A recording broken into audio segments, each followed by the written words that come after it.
welcome to the next episode of KapVista Klips. Today we're here with Josh from Sportitude. How are you? Good, thanks, Dan. Thanks for having me. It's great to chat. Now I'm excited to I I like to say that I'm a wannabe athlete. I'm not an athlete. Couldn't perform if you tried, but I like to be out and physical. So anything in the sports tech, the retail, the sports space interests me. So I'm keen to understand everything, your story, how you got to this point, and what Sportitude's doing in the next 12, 18, 24 months. Perfect. Well, you're not alone. For starters, there's tens of thousands, if not hundreds of thousands, of people around the world like yourself that are very keen on just remaining active. We probably saw that more than anything through the pandemic, right? So things you could control, and a lot of people could get out and remain active. So they pulled their walking shoes on, or put their running shoes on, Yep. and went out and explored. And we personally, from a business, saw that firsthand. Big uptake with our online part of our company. And also, we were in South Australia, so we weren't affected too much by the lockdowns. So we remained open, and we saw a lot of community engagement through COVID. But yeah, I mean, this is us. Like, we are a specialty footwear business. We started off as a very humble company called Joggers World, and that was in 1979. And the now owners bought it in 1996. It's our family business. So my wife and I, along with my brother-in-law, remain in the company. Yep. And we changed brand from Joggers World to Sportitude. That was around about 5 years ago, give or take. But for us, we remained a footwear specialist, but we've actually just branched out, and we are just specifically running and walking now. So really sort of playing to our strengths. That's where 90% of our business laid. So for us, we are a company that has 2 stores and also an online presence. But a part of my role in the business is certainly brand relationships, footwear engineering, connection with the allied health community. So allied health being podiatrists and physiotherapists.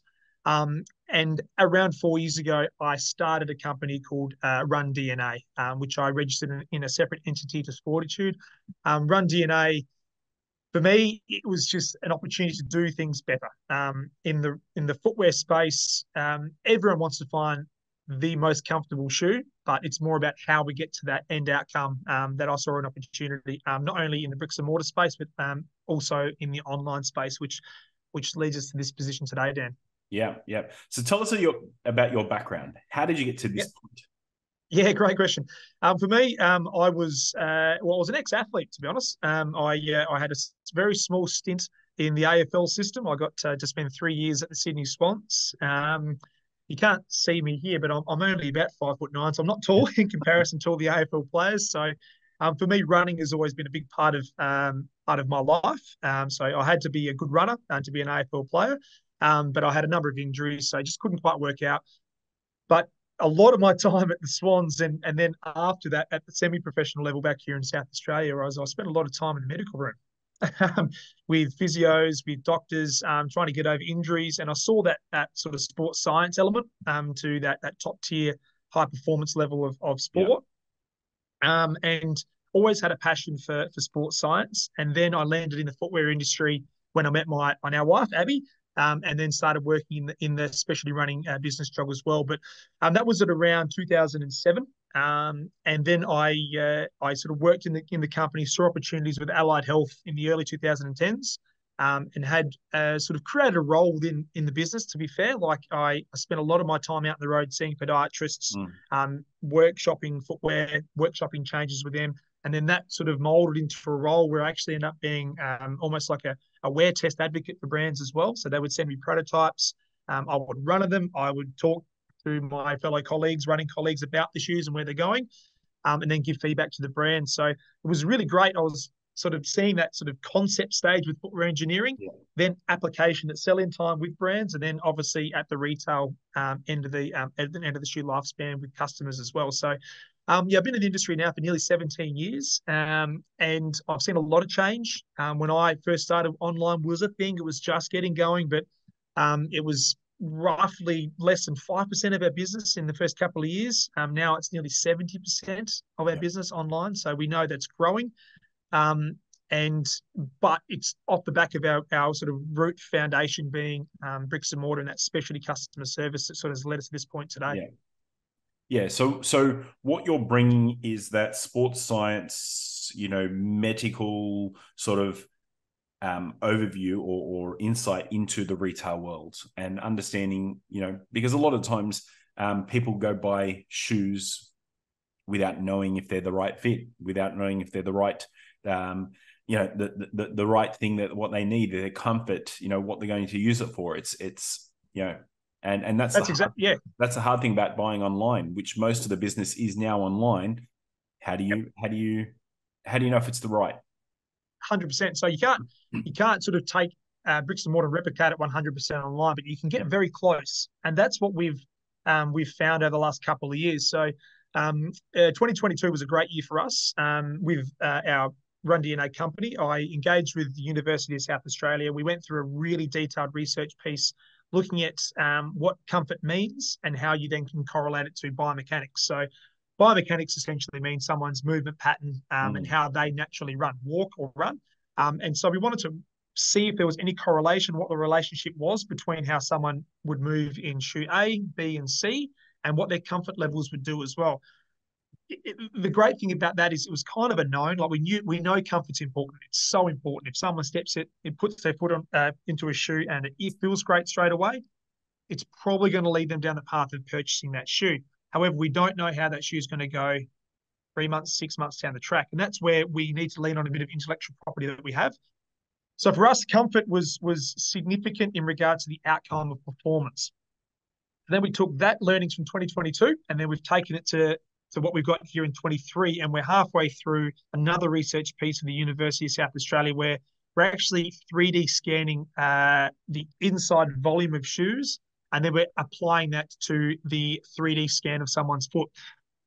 3D scanning technology, it's not new. We know it exists, but we want to take that tech and then apply it in a way that we can then add value to an online purchasing process for our customers. So being able to give them technology they can use online to improve the fit and outcome of their online shoe selection.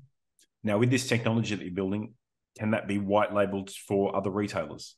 100%. Yeah, that's the aim. So for us, like we don't, as like Football Sportitude had on, we don't have a real want or desire to grow and expand as a brand. For me, I now sit a little bit outside to the Sportitude brand because of this RunDNA technology.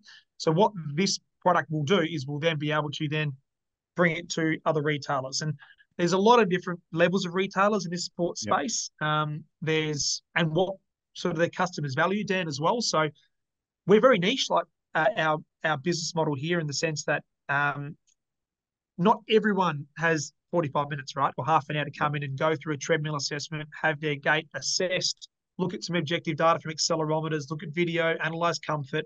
There is a lot of other retailers that just have a really good, honest fitting method of comfort, and we can apply that with our technology as well, just giving something that adds value to the customer and then adds value to that business as well in regards to conversion rates. So important with looking at your data.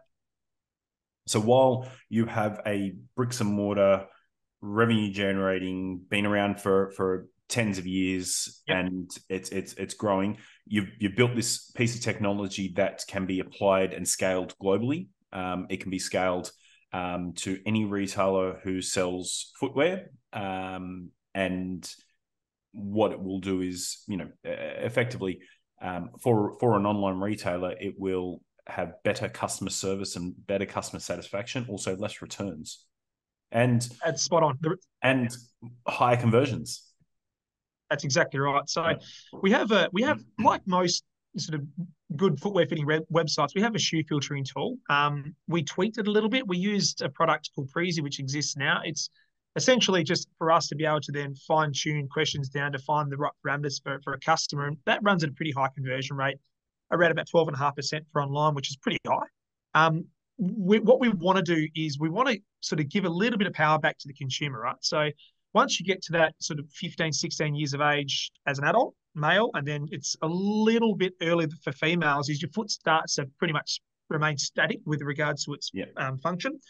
A few other things can lead to change, obviously, as you get older, strength and conditioning, BMI, pregnancy, all of those things can impact the Mm. size of your foot.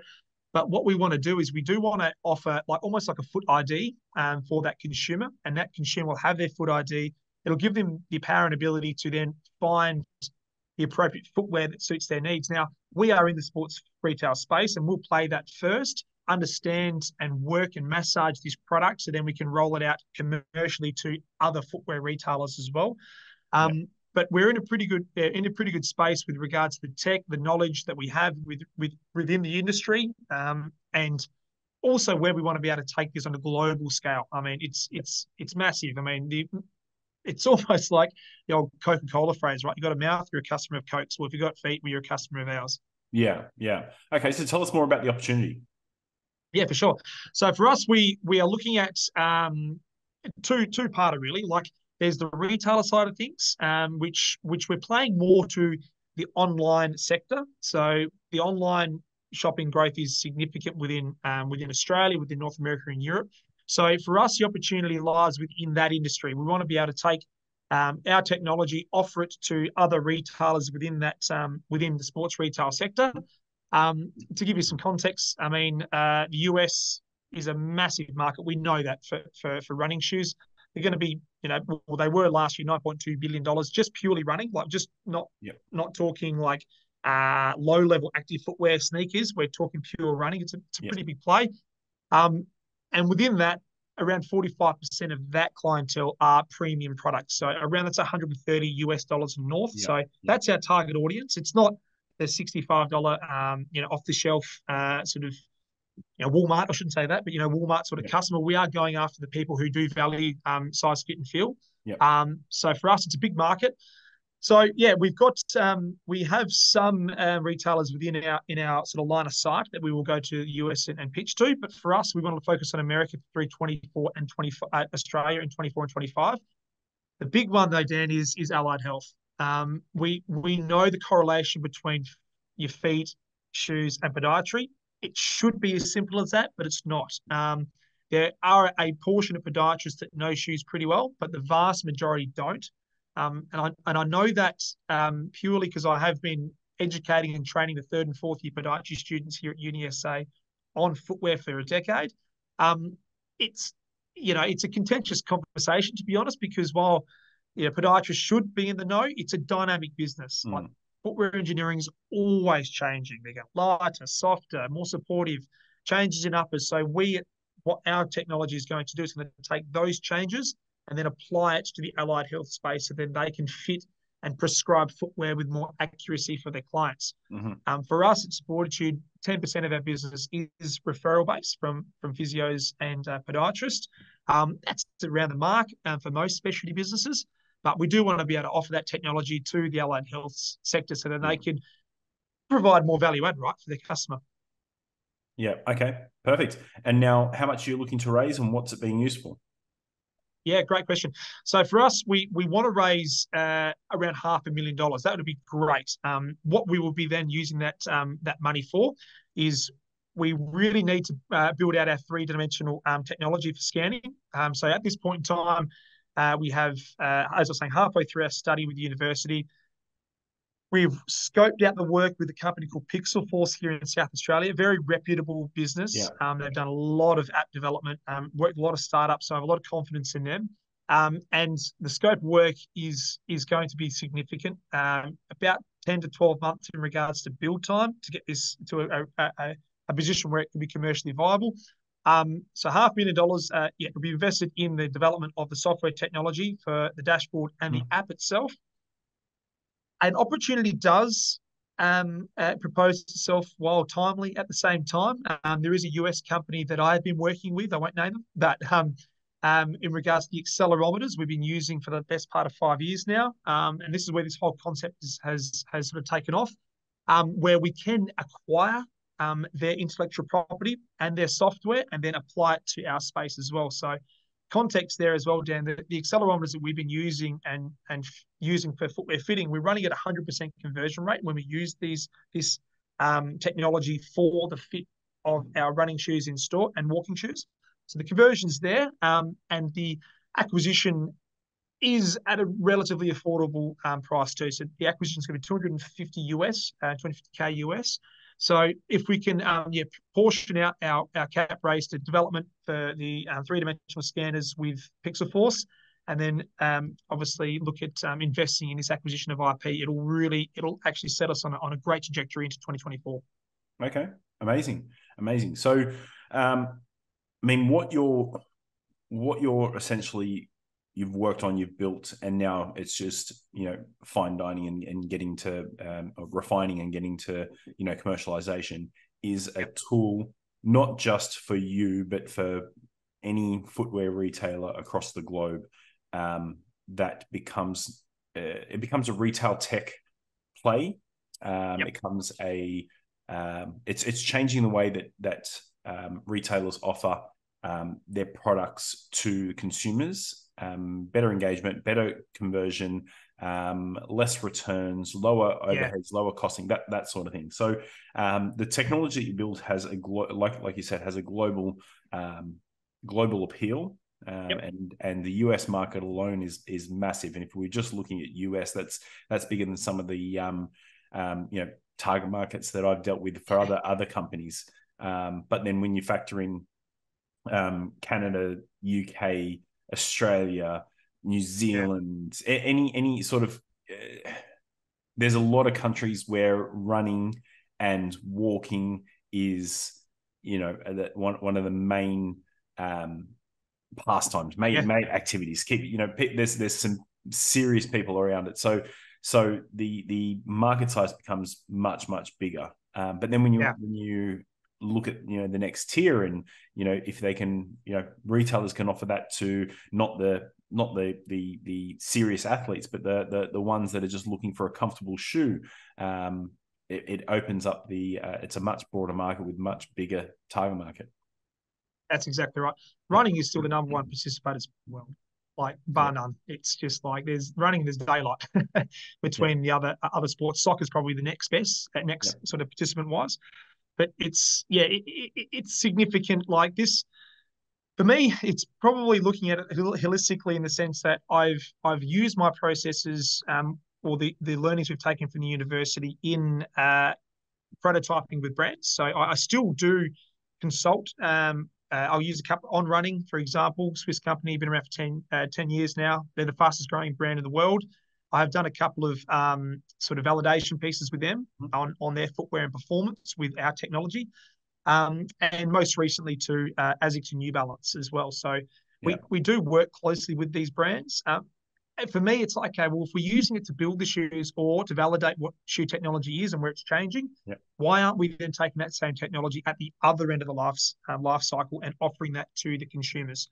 Because at the end of the day, marketing can get in the way. It can be very loud, very noisy, and we want to kind of dumb that down a little bit so that consumers can make the right choices. We want them moving. We want them moving freedom, enjoying walking or running, whatever it be, so they can maximize their better self. Yeah. Okay. Perfect. I'm not going to take up too much of your time, but thank you very much for jumping on. This has been great. I'm excited to see what you do next. Anybody who's watched this episode who wants to know more, I'll put down the details below and I can connect you with Josh. But thank you very much for jumping on. It's been great. Thanks, Dan. Have a great day. Appreciate your time.